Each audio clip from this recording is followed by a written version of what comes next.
May token, ibibigay ang Panginoon singsing sa Ephesians chapter 5. Bibigyan ka ng singsing ng Panginoon at yun ang magiging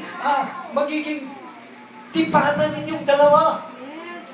If ye abide in me and my word abide in you, ask what you will, and it shall be done unto you. We are back now in the white horse of authority. You know what is white horse? Purity. Jesus Christ. We are now in the return ministry from the Sunset Mountain, and the chief rider is Jesus Christ, as He is enthroned in the Son of David, and has called His wife to sit in His throne with Him. Naintindihan niyo sinabi ko? Amen. Ha? This is the return ministry in the Sunset Mountain. Naintindihan niyo yung Sunset Mountain? Baka may hindi pa nakakaintindihan sa Sunset Mountain. What is Sunset Mountain? Ano ba ang meron sa Sunset Mountain? To inform you, it is the revealing the seven seals, revealing of the seals. When? Kailan nangyari ang Sunset Mountain? February 28, 1963. 1963. And that is the final coming of the Lord, when the prophet said, I saw Jesus standing over there and looking at us. Amen? Amen. Pero pag tinanong ng mga denomination, what is February 28 kulto? Wala nga malam. Doon kayo upo-upo. The same story nung si Jesus Christ, sino itong Kristo? Ang sagot ng tao. Kaya nga nung Friday nagsabi ko, huwag kayong magtanong sa tao, confusion ang matatanggap nyo. Magtanong kayo sa Diyos. Amen. Kasi may tanong nun, ano itong Kristo? Ano ang sagot ng tao? Di ba yan yung anak ni Jose? Sino siguro? Kim. Are you with me? Di ba yung anak ni Jose? Anak ni Maria? Sino tong Kristo? Ang daming chismis sa kanya. Di ba yung malakas uminom?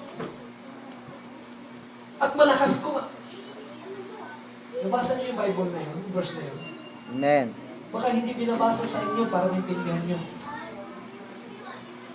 He is gluttonous and wine bibber. But the wisdom justifieth to them that believe Him. Chismis ng tao. Pero pag tinanong mo ang Diyos, sino itong Kristo? Ang sagot, this is the Anointed One. Amen. Anointed One. Kaya pag sinabi mong Jesus Christ ka, Anointed One ka. At hindi ka pwede ma-Anointed One hanggat wala ang Espiritu ng Diyos sa iyo. Amen. Sino nagkukontrol sa mga bata? May nagkukontrol ba doon? Yung mga bata mo yun. Naguguluhan ako. Pati yung mga kapatiran na napapatingin doon. Palagpakan na natin ang Panginoon. Mawalang sa yung pagkain. Ayoko may masayang. Alright? We have now transitioned into the age of maturity. You know, pag sinabi nating mature ang isang tao, anong nasa isip niya? Pag sinabi nating immature. Sa madaling immature kasi sabi ng special child. Pag sinabi nating immature, ano ang tingin niyo, sis? Isip bata. Upo kayo dyan. Right? Immature. Madaling. Pag immature, madaling pagtampo. Madaling masaktan. Amen. Madaling Magalit. magalit.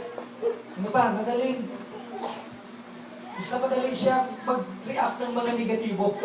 That is a sign of immaturity. Pero pag sinabi kong mature, perfect yan. Strong yan. Amen.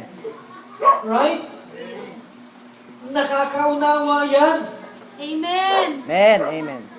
Kahit sinichismis na siya sa labas, naintindihan niya at hindi siya nagagalit. Naintindihan ko, I am a matured man. Kaya nga si Amen. Jesus Christ chinismis, maging si John the Baptist chinismis, may espiritu ng demonyo yan. Biro mo, galing sa ilang yan, kumakain ng pulupukyutan at, ano to? Balang? Hindi sa Diyos yan. Mga hindi naliligo yan eh.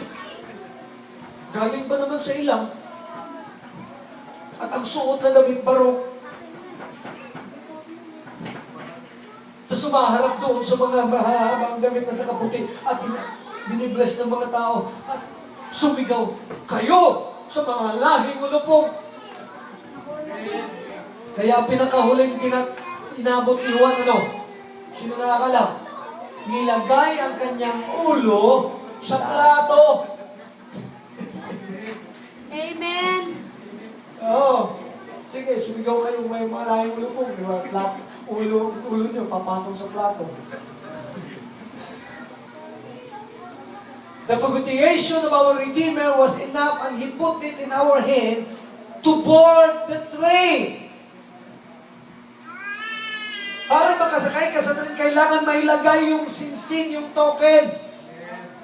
Woo! Amen. May singsing na ba kayo? Amen. Meron na. Wala, hindi lang nakikita eh. Invisible. Because that is the token of my God, my husband to me. Look at the words of William Branham and how he identifies as his message. Na-identify tayo sa mensahe ng propeta. Na-identify ba kayo sa mensahe ng third coming ngayon? Amen. Pag sinabi kong identify ka, identification mo sa third coming, kailangan lumitaw yung tunay mong identification. Pag tinanong ko identification ni Sister, sinong gusto? Sister Penpen, kailangan yung identity niya, dapat yun ang lumabas. Amen. Amen. The real nature. Hindi pwedeng identity ni Noriko ang identification ni Pen. Sister Pen. Nakuha nyo. Virgin. Yung identification natin, identity natin ngayon, si Jesus Christ tayo. Amen. We are identified as Jesus Christ in this day, as in a token and a revelation age. Sabi ng prophet, the token age, token noong 1963. There's only one thing I am responsible, is to preach it. It's God's business to look out for that predestinated seed. They're going to be there